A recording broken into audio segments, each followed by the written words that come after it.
Hello students, class 11th, business studies, unit number 2, chapter number 2, व्यावसायिक संगठन के स्वरूप, forms of business organisation.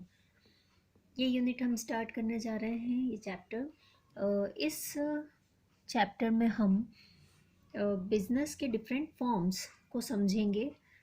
Business के डिफरेंट कौन कौन से फॉर्म्स होते हैं और उन सभी फॉर्म्स के पर्टिकुलरली क्या कॉन्सेप्ट होते हैं, उनके कैरेक्टरिस्टिक्स, एडवांटेजेस, डिसएडवांटेजेस क्या होते हैं, ये इस चैप्टर में हमें देखना है। तो सबसे पहले तो बिजनेस के जो फॉर्म्स होते हैं वो मैं आपको बता दूं।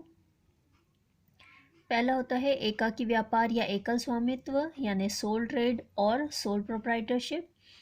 सेकंड होता है संयुक्त हिंदू परिवार व्यवसाय, जॉइंट हिंदू फैमिली बिजनेस।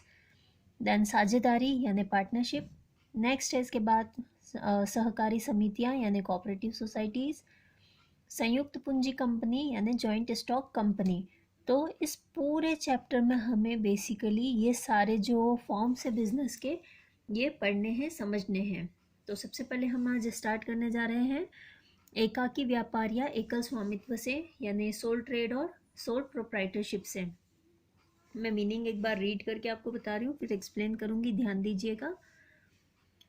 एकाकी व्यापार यह व्यापार का वह स्वरूप है जिसमें एक ही व्यक्ति स्वयं की पूंजी, स्वयं के कौशल, स्वयं के निर्णय तथा स्वयं की असीमित जोखिम पर व्यवसाय प्रारंभ करके उसका संचालन तथा प्रबंध करता है तथा उससे होने वाले लाभ हानि का अधिकारी होता है।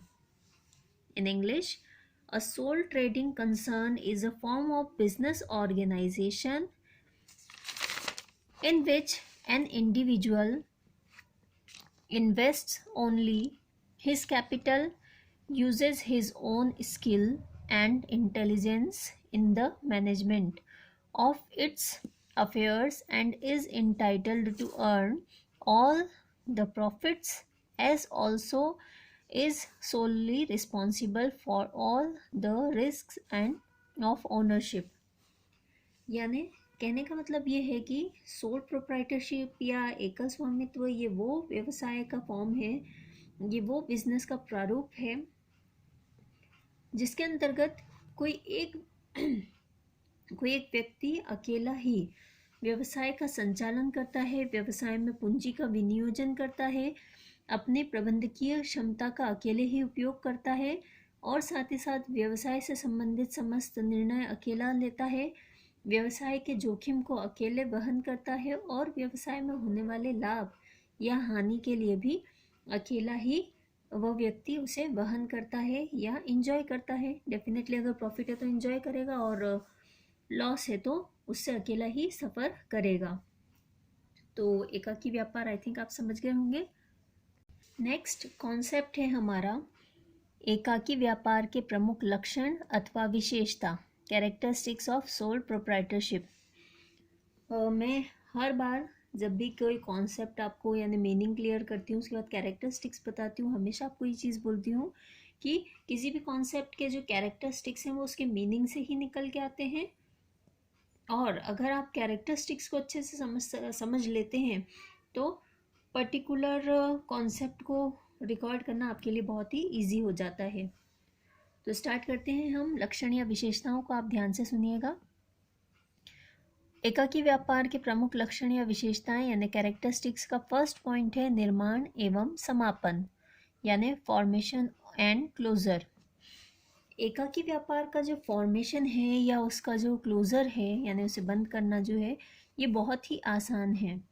एकाकी व्यापार को चालू करने के लिए या उसे समाप्त करने के लिए किसी भी प्रकार का कानूनी कार्यवाही करने की ज़रूरत नहीं होती या कोई वैधानिक फॉर्मेलिटी करने की ज़रूरत नहीं होती, यानी कोई लीगल प्रोसीजर जो है वो फॉलो करने की रिक्वायरमेंट नहीं होती वाइल फॉर्मेशन और disclosure of sole tradership firm. तो कोई भी पर्सन अगर as a sole proprietor business open करना चाहता है या कभी भी अपने बिजनेस को क्लोज करना चाहता है तो उसके लिए ये बहुत ही ईजी हो जाता है, बिकॉज उसके लिए बहुत ज़्यादा कोई पेपर वर्क या कोई बहुत सारी लीगल फॉर्मेलिटीज़ करने की रिक्वायरमेंट बिल्कुल भी नहीं होती है। सेकंड पॉइंट है इसके बाद दायित्व और लाइबिलिटी। बिजनेस के दायित्व की बात अगर हम करें सोल प्रोप्राइटरशिप की, तो एक सोल प्रोप्राइटर जो है यानी एकल स्वामी जो है उसका दायित्व असीमित होता है। असीमित दायित्व ये क्या होता है ये आप समझिए। मान लो किसी व्यापार में कोई एकल व्यापारी, उसके व्यापार की जो भी संपत्तियां हैं उससे उसके खर्चे अगर ज़्यादा हो गए हैं, यानी टोटल खर्चे व्यवसाय के बहुत ज़्यादा हो गए हैं और व्यवसाय की सारी संपत्तियां विक्रय करने के यानी सेल करने के बाद भी वो सारे खर्चे अगर पे नहीं हो पा रहे हैं, सारे दायित्व अगर पे नहीं हो पा रहे हैं, तो ऐसी कंडीशन में सोल प्रोप्राइटर की पर्सनल प्रॉपर्टी जो है वो भी बिजनेस के खर्चों को सेटिस्फाई करने के लिए यूज़ में ली जा सकती हैं। ठीक है, इसे हम सोल प्रोप्राइटरशिप की विशेषता कहें या हम इसे लिमिटेशन या डिसएडवांटेज भी बोल सकते हैं इवन, कि बाय चांस अगर किसी बिजनेस के सारी जो एसेट्स हैं वो लाइबिलिटी को पे करने में अनेबल रहती हैं, तो ऐसी कंडीशन में सोल प्रोप्राइटर को अपनी पर्सनल प्रॉपर्टी भी सेक्रीफाइस करनी पड़ सकती है लाइबिलिटीज़ को सेटिस्फाई करने के लिए। ठीक है, नेक्स्ट पॉइंट है इसके बाद नियंत्रण या कंट्रोल। नियंत्रण की हम बात करें तो सोल प्रोप्राइटरशिप बिजनेस जो है ये आई थिंक इकलौता ऐसा बिजनेस है जिसके अंतर्गत बिजनेस से रिलेटेड सारे जो कंट्रोलिंग पावर्स हैं वो एक सिंगल पर्सन यानी कि सोल प्रोप्राइटर के हाथ में होती है। यानी सोल प्रोप्राइटर अकेले ही अपने पूरे बिजनेस को कंट्रोल करता है, मैनेज करता है। फोर्थ पॉइंट है इसके बाद स्वतंत्र अस्तित्व नहीं, नो सेपरेट एंटिटी। अकाउंट्स में आई थिंक आप लोगों ने अभी तक पढ़ ही चुके हैं सेपरेट एंटिटी या लीगल एंटिटी, जिसके अंतर्गत आपको ये बताया गया था कि बिजनेस और बिजनेसमैन दोनों सेपरेट एंटिटी माने जाते हैं एंड दोनों को ही दो डिफरेंट पर्सन्स के तौर पर ट्रीट किया जाता है। यानी अगर बिजनेसमैन बिजनेस में मनी इन्वेस्ट कर रहा है या बिजनेस से कोई भी चीज़ अगर निकाल रहा है पर्सनल यूज़ के लिए, तो उसकी भी एंट्री उसी टाइप से की जाती है जैसे बाकी अदर पार्टीज़ की एंट्रीज होती हैं। बट यहाँ अगर हम बात करें सोल प्रोप्राइटरशिप की, तो एकाकी व्यापार के अंतर्गत एकाकी व्यापारी एवं व्यापार इन दोनों का पृथक अस्तित्व नहीं माना जाता है। यानी एकाकी व्यापार और एकाकी व्यापारी दोनों को एक ही माना जाता है और एक ही मानकर उनके साथ व्यवहार किया जाता है। नेक्स्ट पॉइंट है व्यावसायिक निरंतरता का अभाव, लैक ऑफ बिजनेस कंटिन्यूटी। यहाँ पे डेफिनेट थिंग है कि व्यावसायिक निरंतरता का अभाव रहता है जब एक अकेला व्यक्ति पूंजी लगाता है, व्यापार को मैनेज करता है, सारे लाभ हानि खुद उठाता है, जोखिम वहन करता है।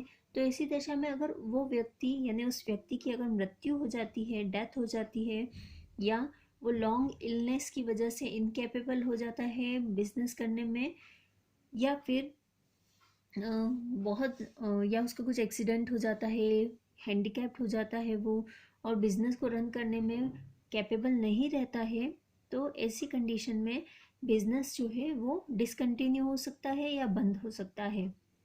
ठीक है, तो ये जो बिजनेस है इसका परपेचुअल सक्सेशन नहीं होता, यानी इसका जो एग्जिस्टेंस है वो शाश्वत नहीं होता, परमानेंट नहीं होता। ठीक है, तो अगर बाय चांस किसी भी वजह से बिजनेस कुछ टाइम के लिए डिसकंटिन्यू होता है तो उस कंडीशन में उस बिजनेस पे उसका बहुत ही बैड इफेक्ट पड़ता है। नेक्स्ट है इसके बाद सिक्स्थ, एकाकी प्रबंध यानी यूनिफिकेशन ऑफ ओनरशिप। बिजनेस का जो ये फॉर्म है एकाकी व्यापार या सोल प्रोप्राइटरशिप, इसकी ये भी विशेषता है एक कि इसमें प्रबंध यानी मैनेजमेंट का जो वर्क है ये एक ही पर्सन के हाथ में होता है। वो सिंगल पर्सन जो है वो अपने बिजनेस को मैनेज करता है, किसी और का इसमें इंटरफियरेंस नहीं होता है। ओके, तो ये सारे पॉइंट्स थे हमारे कैरेक्टरिस्टिक्स या लक्षण या विशेषताएं ऑफ सोल प्रोप्राइटरशिप यानी एकाकी व्यापार। इसके बाद नेक्स्ट जो हमारा मेन टॉपिक है वो है एकाकी व्यापार के लाभ। यानी advantages of sole trade. Okay, advantages की अगर हम बात करें तो सबसे पहला पॉइंट है हमारा शीघ्र निर्णय, क्विक डिसीजन मेकिंग। बहुत सिंपल सा कॉन्सेप्ट है इसके पीछे कि जहाँ बहुत सारे लोग मिलकर कोई डिसीजन लेने वाले होते हैं तो ऐसे में कन्फ्यूजन्स एंड कॉन्फ्लिक्ट्स होने के चांसेस बहुत होते हैं। यानी हर कोई एक ही डिसीजन लेने के लिए तैयार हो जाए ऐसा ज़रूरी नहीं होता है। तो सोल प्रोप्राइटरशिप में ये एक फ़ायदा है कि यहाँ मैनेजमेंट, कंट्रोलिंग, ये सब पावर्स जो हैं ये एक ही पर्सन के अंडर होते हैं। यानी जो मेन ओनर है सिर्फ उसी के पास राइट्स होते हैं डिसीजन लेने के। तो जब एक सिंगल पर्सन डिसीजन लेता है तो डेफिनेटली उसे ज़्यादा टाइम नहीं लगता है। नेक्स्ट है इसके बाद सूचना की गोपनीयता, कॉन्फिडेंशियलिटी ऑफ इंफॉर्मेशन। बिजनेस के जो भी इम्पोर्टेंट डीलिंग्स हैं या डिसीजंस हैं या जो भी पॉलिसीज़ हैं वो सब सोल प्रोप्राइटर के थ्रू क्रिएटेड होती हैं और उसका नॉलेज सिर्फ उसी एक पर्सन को होता है। ऐसे में वो चाहे तो कोई इन्फॉर्मेशन को रिवील कर सकता है यानी सबको बता सकता है, और अगर चाहे तो कोई इन्फॉर्मेशन अगर किसी को नहीं देना है, सीक्रेट रखनी है, तो वो किसी भी तथ्य को, किसी भी प्रोजेक्ट को या किसी भी डिसीजन को सीक्रेट रख सकता है, गोपनीय रख सकता है। तो सूचना की गोपनीयता को मेंटेन रखना सोल प्रोप्राइटरशिप में या सोल ट्रेडिंग में बहुत आसान होता है। इसके बाद लाभ का थर्ड पॉइंट है प्रत्यक्ष प्रोत्साहन यानी डायरेक्ट इंसेंटिव। यहाँ सोल प्रोप्राइटर सिंगल पर्सन होता है जो कि एफर्ट्स लगाता है, वर्क करता है। ऐसे में जो भी रिटर्न में उसे मिलता है दैट मीन्स प्रॉफिट, तो वो उसके लिए एक तरीके से डायरेक्ट इंसेंटिव का वर्क करता है। सोल प्रोप्राइटरशिप जितनी मेहनत करेगा, जितना रिस्क बियर करेगा, जितना वर्क करेगा, उसी अकॉर्डिंग उसे उसका जब रिटर्न मिलता है तो उस पूरे रिटर्न पे उसका अकेले का राइट होता है। तो अपनी मेहनत का फल जब मिलता है सामने तो डेफिनेटली बहुत ज़्यादा मोटिवेशन मिलता है। तो प्रत्यक्ष प्रोत्साहन के तौर पे सोल प्रोप्राइटर का जो उसकी जो मेहनत होती है, उसका जो वर्क होता है, उसका रिटर्न जब उसे मिलता है तो वो एज डायरेक्ट इंसेंटिव वर्क करता है। नेक्स्ट पॉइंट है इसके बाद सुगमता से प्रारंभ एवं अंत, easy formation and closure. Sole proprietorship को प्रारंभ करना या उसको ख़त्म करना ये बहुत ही ईजी होता है। बिजनेसमैन जब चाहे तब एकाकी व्यापार के अंतर्गत अपना व्यवसाय चालू कर सकता है और जब चाहे तब उसे आराम से बंद कर सकता है। इसके लिए उसे कोई लीगल फॉर्मेलिटी भी नहीं करनी होती है और ना ही उसे अन्य किसी की सहमति लेने की या परमिशन लेने की आवश्यकता होती है। इसके बाद हमारा नेक्स्ट पॉइंट है फिफ्थ नंबर, मितव्ययिता या इकोनॉमिक। सोल प्रोप्राइटरशिप जो है ये एक इकोनॉमिक फॉर्म है बिजनेस का। जब एक व्यक्ति के हाथ में पूरा प्रबंध यानी पूरा मैनेजमेंट होता है तो वो अपने बिजनेस को कम से कम कॉस्ट पे चलाने के लिए ट्राई करता है, यानी अपने सारे एक्सपेंसेस को लिमिटेड करने की कोशिश करता है ताकि कम बजट पे या कम मनी स्पेंड करके वो ज़्यादा से ज़्यादा वर्क कर सके ताकि उसका जो प्रॉफिट है वो इंक्रीज़ हो। सो ये एक बहुत ही इकोनॉमिक फॉर्म है बिजनेस का। नेक्स्ट पॉइंट है इसके बाद है संपूर्ण लाभ पर एकाधिकार, monopoly on profit. Definite thing है, एकाकी व्यापार में जितना भी प्रॉफिट होता है बिजनेस में वो एक ही व्यक्ति को मिलता है, यानी सभी लोग और किसी का उस पर कोई अधिकार नहीं होता है। एकाकी व्यापार ये व्यवसाय का ऐसा प्रारूप है या बिजनेस का एक ऐसा फॉर्म है जिसके अंतर्गत लाभ केवल एक ही व्यक्ति को मिलता है और किसी के द्वारा इसे बांटा नहीं जाता है। तो ये सब थे एकाकी व्यापार के लाभ यानी advantages of sole trade. Next हमारा टॉपिक है इससे रिलेटेड एकाकी व्यापार के दोष या सीमाएं, डिसएडवांटेजेस और लिमिटेशंस ऑफ सोल ट्रेड। अब सोल ट्रेड की अभी तक हमने बहुत तारीफ करी, उसकी क्वालिटी देखी और उससे क्या लाभ है ये भी देखे हमने। एक क्विक रिकैप के तौर पे मैं आपको बता दूं कि एकाकी व्यापार, इसको आसानी से चालू किया जा सकता है, बंद किया जा सकता है। इसमें कंट्रोल बिजनेस का जो है वो एक ही पर्सन के हाथ में होता है, इसलिए सीक्रेसी मेंटेन की जा सकती है। एंड एक ही पर्सन सारा रिस्क बियर करता है, वर्क करता है, तो बदले में जो रिटर्न में प्रॉफिट मिलता है वो उस अकेले का होता है। ये एक बहुत इकोनॉमिक सिस्टम है, क्योंकि एक सिंगल पर्सन के हाथ में जब मैनेजमेंट होता है तो वो अपने अकॉर्डिंग अपने एक्सपेंसेस को मिनिमाइज कर सकता है। वर्क के अकॉर्डिंग प्रॉफिट मिलता है तो पूरे प्रॉफिट पे एक ही पर्सन का राइट होता है। तो बहुत सारी क्वालिटीज़ हैं इस फॉर्म की बिजनेस के। बट अब इसके दोष क्या हैं या क्या बुराइयां हैं इसकी, वो देखते हैं हम। तो डिसएडवांटेजेस या दोष या सीमाएं या लिमिटेशन, इनका फर्स्ट पॉइंट है सीमित संसाधन यानी लिमिटेड रिसोर्सेस। ओके, एकाकी व्यापार मीनिंग क्या था इसका, कि ऐसा व्यापार जिसके अंतर्गत एक व्यक्ति के द्वारा पूंजी लगाई जाती है और वही व्यवसाय को संचालित करता है, प्रबंध करता है और लाभ या हानि वही प्राप्त करता है। तो जब एक व्यक्ति अपने पास अवेलेबल संसाधन लगाएगा तो सीधी सी बात है कि बहुत ही लिमिटेड रिसोर्सेज होंगे, क्योंकि एक व्यक्ति बहुत ज़्यादा मनी इन्वेस्ट कर पाए बिजनेस में ऐसा ज़रूरी नहीं है। तो डेफिनेट थिंग है कि एक व्यक्ति द्वारा जब संसाधन लगाए जाएंगे तो वो सीमित मात्रा में ही अवेलेबल होंगे। तो हम ये भी कह सकते हैं कि छोटे मोटे व्यापार के लिए एकाकी व्यापार का फॉर्म बहुत अच्छा है, क्योंकि वहाँ बहुत ज़्यादा संसाधनों की आवश्यकता नहीं होती है। नेक्स्ट पॉइंट है हमारा असीमित दायित्व और अनलिमिटेड लाइबिलिटी। मैंने कैरेक्टरिस्टिक्स में आपको ये पॉइंट बताया था, दायित्व, जिसके अंतर्गत मैंने आपको बताया था कि एक एकाकी व्यापारी के जो दायित्व हैं वो असीमित होते हैं। इसका मतलब ये कि अगर व्यापार की प्रॉपर्टी से व्यापार के एक्सपेंसेस या व्यापार की लाइबिलिटीज़ को हम सेटिस्फाई पूरी तरीके से नहीं कर पाते हैं, तो ऐसी दशा में सोल ट्रेडर को अपनी पर्सनल प्रॉपर्टी सेक्रीफाइस करनी पड़ सकती है बिजनेस के लिए। तो ऑब्वियस सी बात है, ये तो एक लिमिटेशन ही हो गई कि अगर बिजनेसमैन अपने बिजनेस के एक्सपेंसेस या लाइबिलिटीज़ को बिजनेस की प्रॉपर्टी से सेटिस्फाई नहीं कर पाता है तो उसकी पर्सनल प्रॉपर्टी भी बिजनेस में सेक्रीफाइस हो जाएंगी, ख़त्म हो जाएंगी। थर्ड पॉइंट है इसके बाद सीमित प्रबंध योग्यता, लिमिटेड मैनेजरियल एबिलिटी। हर एक पर्सन की एक लिमिट होती है। ज़रूरी नहीं है कि हर एक पर्सन प्रॉपर वे में मैनेज कर पाए बिजनेस को। कुछ लोगों में मैनेजमेंट की क्वालिटी होती है, बट कुछ लोगों में मैनेजमेंट करने की क्वालिटी नहीं होती है। तो ऐसे में अगर वो बिज़नेस ओपन करते भी हैं एज सोल प्रोप्राइटर, तो उनके लिए बिज़नेस को मैनेज करना बहुत ही डिफ़िकल्ट होता है। इसके बाद नेक्स्ट पॉइंट है हमारा अस्थायी अस्तित्व या नो स्टेबिलिटी।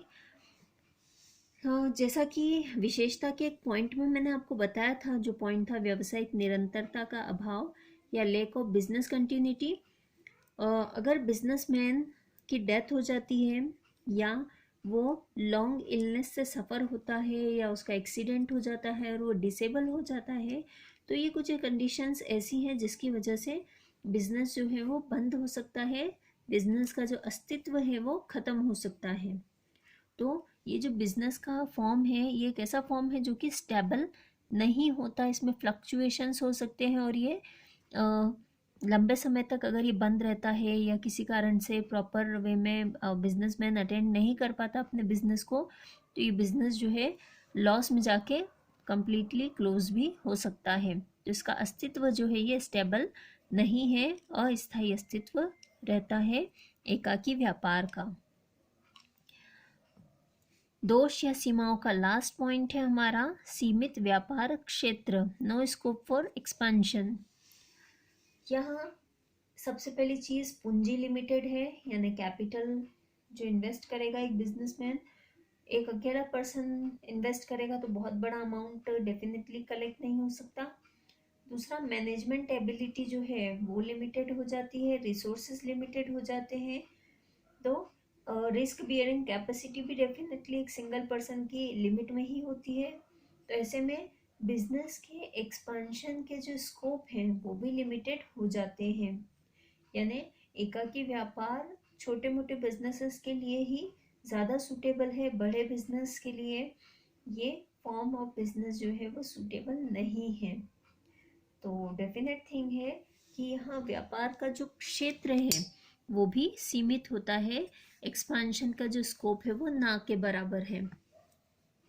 ठीक है, तो आज के वीडियो में हमने व्यापार के विभिन्न प्रारूपों के नाम देखे थे। उसमें से फर्स्ट प्रारूप यानी एकाकी व्यापार का मीनिंग समझा, उसकी कैरेक्टरिस्टिक्स या विशेषताएं देखी, लाभ देखे यानी एडवांटेजेस, और लास्ट में हमने एकाकी व्यापार के दोष या सीमाएं यानी डिसएडवांटेजेस और लिमिटेशंस ऑफ सोल ट्रेडरशिप देखा। तो इस वीडियो में इतना ही। आगे के फॉर्म्स ऑफ बिजनेसेस जो हैं हम नेक्स्ट वीडियोस में देखेंगे।